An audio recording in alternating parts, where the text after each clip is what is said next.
tightening into a fist. He finally took a gulp of his ale, hoping that his remark would end the unwanted conversation. However, the missionary was not to be put off. Setting a hand on the farmer's forearm, and thereby keeping the ale from again touching Aldician's lips, the pale young man said, "If not yourself alone, think of your loved ones. Would you forsake their souls as—" The farmer roared, his face red with a rage no longer held in check. In a single motion, Aldician leapt up and seized the startled missionary by the collar. As the table tipped over, the ale fell and splattered on the planked floor, unnoticed by its former drinker. Around the room, other patrons, including a few rare travellers, passing through, eyed the confrontation with concern and interest, and, from experience, chose to keep out of it. Some of the locals who knew the son of Diomedes well shook their heads or muttered to one another at the newcomer's poor choice of subjects. The missionary was a hand taller than Aldician, no small man himself at just over 6 feet, but the broad-shouldered farmer outweighed him by half again as much, and all of that muscle from day after day of tilling the soil or seeing to the animals. Aldician was a square-jawed man, with the bearded, rough-hewn features typical of the region west of the great city-state of Khajan, the jewel of the eastern half of the world.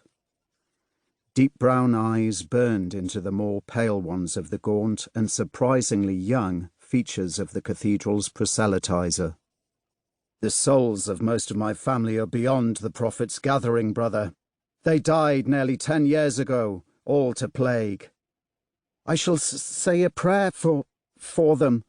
His words only served to infuriate Aldician, who had himself prayed for his parents, his elder brother, and his 2 sisters constantly over the months through which they had suffered. Day and night, often with no sleep in between, he had first prayed to whatever power watched over them, that they recover then, when that no longer seemed a hope, that their deaths would be swift and painless. And that prayer, too, had gone unanswered. Aldician, distraught and helpless, had watched as one by one they died in anguish. Only he and his youngest brother, Mendeln, had survived to bury the rest.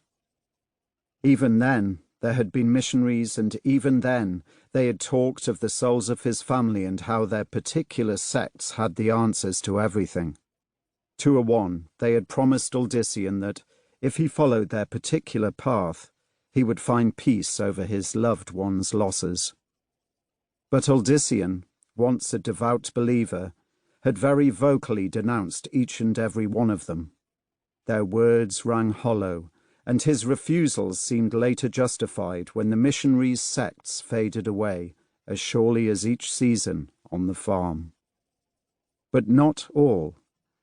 The Cathedral of Light, though only of recent origin, seemed far stronger than most of its predecessors. Indeed, it and the longer-established Temple of the Triune seemed to be quickly becoming the 2 dominant forces seeking the souls of Khajan's people. To Aldician, the fervent enthusiasm with which both sought out new converts bordered on a strenuous competition much in conflict with their spiritual messages. And that was yet another reason Aldician would have no part of either. "Pray for yourself, not for me and mine," he growled. The missionary's eyes bulged as Aldician easily hefted him by the collar off the floor.